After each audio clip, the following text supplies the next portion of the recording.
Hello, Assalamualaikum warahmatullahi wabarakatuh. Hello everyone. We are from the first group. That the member are Alwan Akbar. The first is Alwan Akbar, and then Nadia Aulianis Nisa Rusmana, Mukti Adiatma, Diana Alfian Toro, Alwan Tashburi, dan the last one but not least is Indah Prima Permata. Okay, in this opportunity, we will explain the first chapter.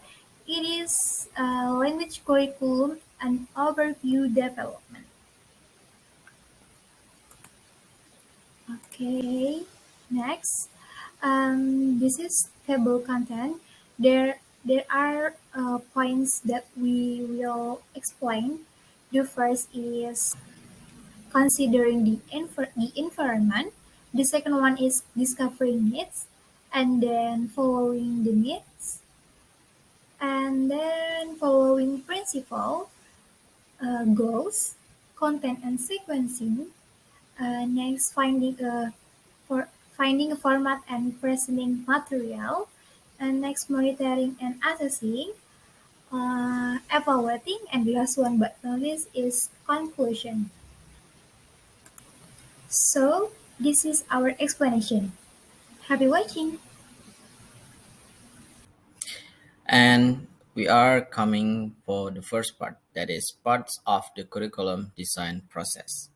Of course, when designing a curriculum, when we are in the process, it can also be seen as writing progress, like gathering ideas, ordering ideas, ideas to text, reviewing, and also editing. So we can finally say that designing a curriculum, it is as like writing process. For making it simple, it will be shown in picture 1.1 to show that how simple or how easy to design a course is.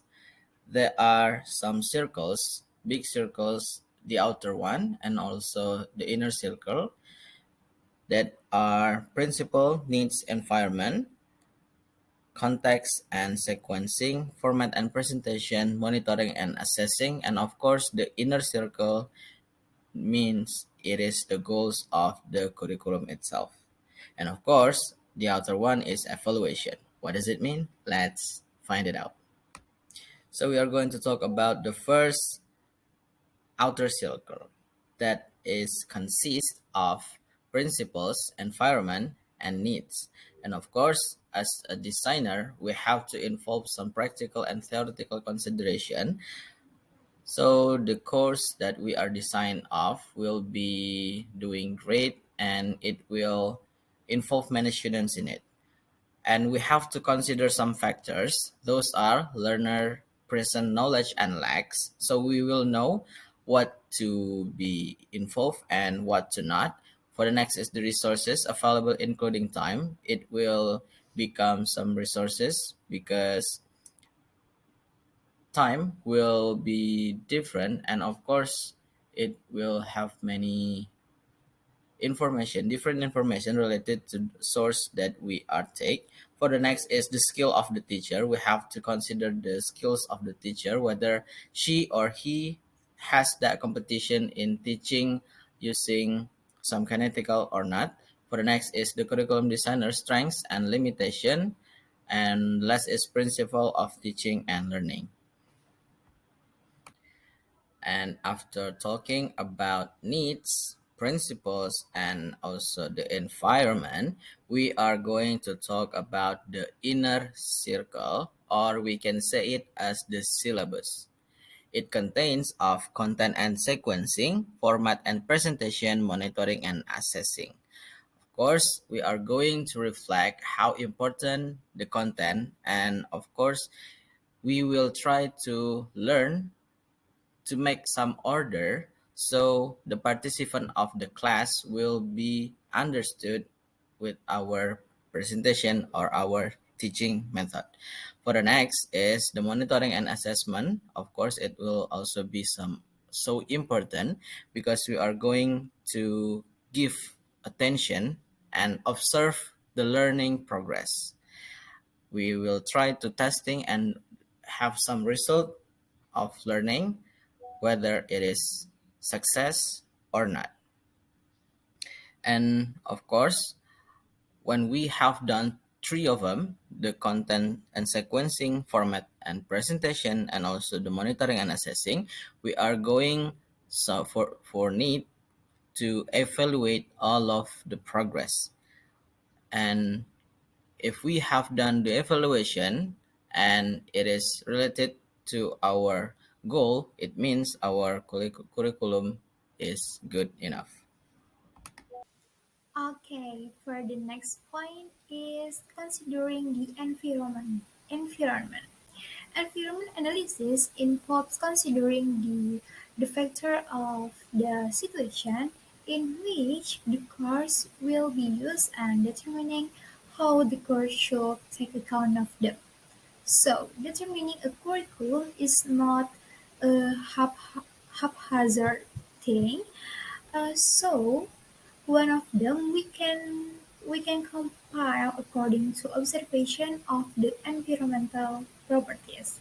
There are three indicators that can be used, namely are learners, the teachers, and about situation. From the learners, we can we can observe about needs of the learners, the need of the learners to be more autonomous or learner use first language. And from for the teachers, we can observe about teachers' experience or teachers' quality. And the last one about situation.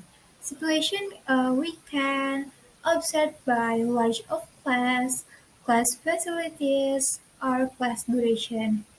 And there are a short list of some for other factors that teacher considered most important. Uh, about the wide range of proficiency in the class, the immediately survival needs of the learners, and then the lacks of appropriate reading materials, about the teacher lack of experience or training. Next, the learners' use of the first one in the classroom or the need for the learners to be more autonomous like I have discussed before. Hello, my name is Mukti, and I'm going to explain about the monitoring and assessing. So, there are several ways of assessing the design of the curriculum by using the several tests. The example of the tests are proficiency test, achievement test, short-term achievement, larger achievement test, and placement test. Jadi dalam ngedesain suatu kurikulum, dalam ngebuat suatu kurikulum atau dalam menjalankan suatu kurikulum, ada beberapa hal yang harus diuji dari kurikulum tersebut. Dalam mengetes kurikulum tersebut ada beberapa tes yang bisa dilakukan. Contohnya adalah proficiency test, achievement test, short term achievement, larger achievement test, dan placement test. Tes-tes yang dibuat ini tujuannya adalah untuk mencari tahu apakah kurikulum yang dibuat, kurikulum yang sudah didesain ini relevan dengan mahasiswa-mahasiswi atau dengan siswa-siswi zaman sekarang. Bisa saja kurikulum tersebut masih berlaku atau kurikulum tersebut sudah tidak berlaku ke depannya. Besides of doing those tests, we can do another way of monitoring and assessing by doing checklists and reports forms, making learning logs, and collect the sample of the learners' work in folders, or talk directly with the learners to know more about how their learning process was going. Jadi, selain melakukan tes-tes yang saya sebutkan tadi, kita bisa melakukan 3 hal ini untuk mencari tahu apakah kurikulum yang sekarang dijalankan itu bisa disebut sebagai relevan atau tidak. Next, we're talking about evaluating a course.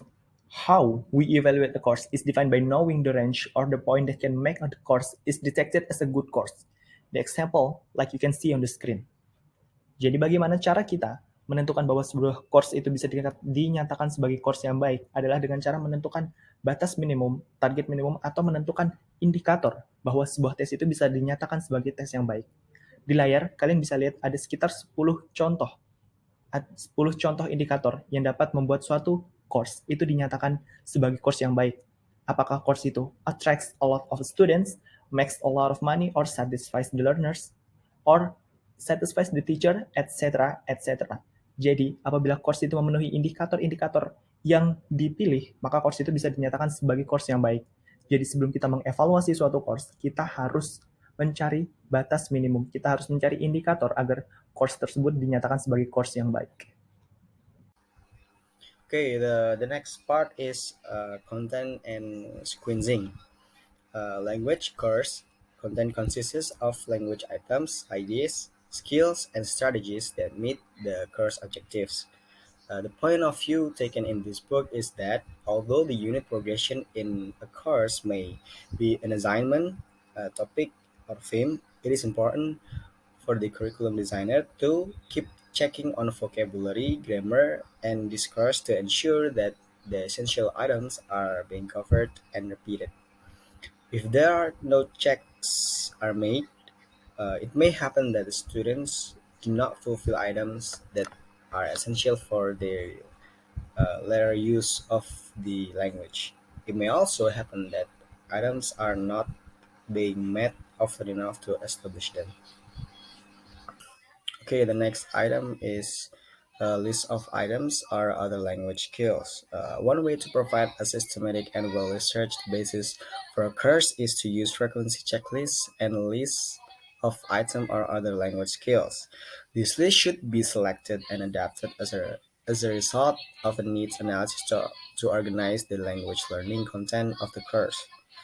This can be used as a way to check or determine the content of a course, but this doesn't mean that lessons must consist of teaching items.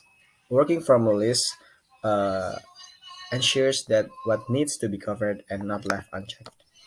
The typical lists include frequency. The first one is the frequency based vocabulary list.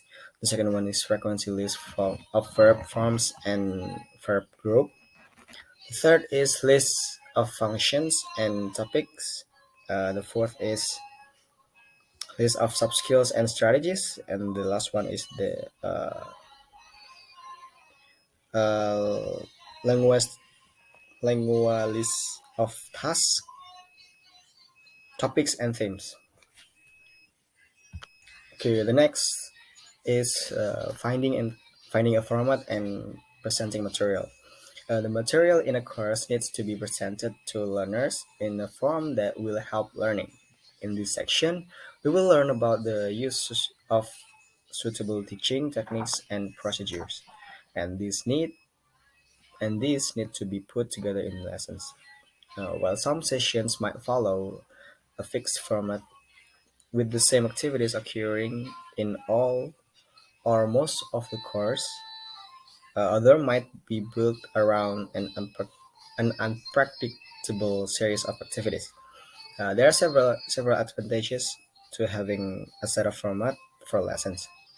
Firstly, the lessons are easier to make because each one doesn't have to be planned separately. Uh, it is also makes the course easier to monitor, to check if all that should be included is there and that agreed principles are being followed. Finally, it makes the lesson easier to learn because the students can predict what will occur and are soon familiar with the learning procedures required by different parts of the lessons. The next is the source of the material. The source material used as a basis of the lesson will have a decisive effect on the ease of creating the lesson and the possible distribution or publication of the course in the future.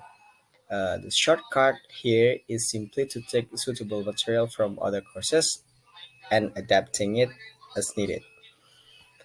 There is an important set of principles that need to be applied at this stage. This concern not only presentation but also selection aspects such as an arrangement and the amount of time given to fluency work. Okay, the next item is the principles. There is an important set of principles that need to be applied at this stage. This concern not only presentation but also selection aspects such as arrangement and the amount of time given to fluency work. Okay, the next is the environment. The course format needs to be matched with the course environmental analysis to ensure that key environmental factors are considered. Since curriculum design is not a linear process, it may be necessary to change the content or sequence to fit the lesson format and reorder the list of environmental factors. Lessons may still require adjustments as a result of considering other stages of curriculum design. Perhaps the most difficult task at this stage is ensuring that the learning objectives of the course are met. That is, the desired language items are well represented and well presented in the course. It could be said that the first presentation of an item is not as important as the subsequent iteration of the item. Uh, this is often overlooked in a course, but it is very important for learning. Through repeated meetings, materials are enriched and defined. Following principles. The purpose of curriculum principles is to provide a clear steer for the design of your curriculum, and you should be entirely convinced, comfortable, and confident in them. Also, the principles that can be included are principles on the importance of repetition and thoughtful processing of material, and on the importance of taking account of individual differences and learning styles, and on learner attitudes and motivation. And curriculum design principles may differ from one expert to another. Curriculum designers may wish to create their own lists. Also, actually, there are various principles of curriculum design, and it will be discussed more on chapter 4, but here I will explain 4 of it. And the first one, as you can see on the screen, is frequency. A language course should provide the best possible coverage of language in use through the inclusion of items that occur frequently in the language, so that learners get the best return for their learning effort. And the next one, the second one, is fluency. A language course should provide activities aimed at increasing the fluency with which learners can use the language they already know, both receptively and productively.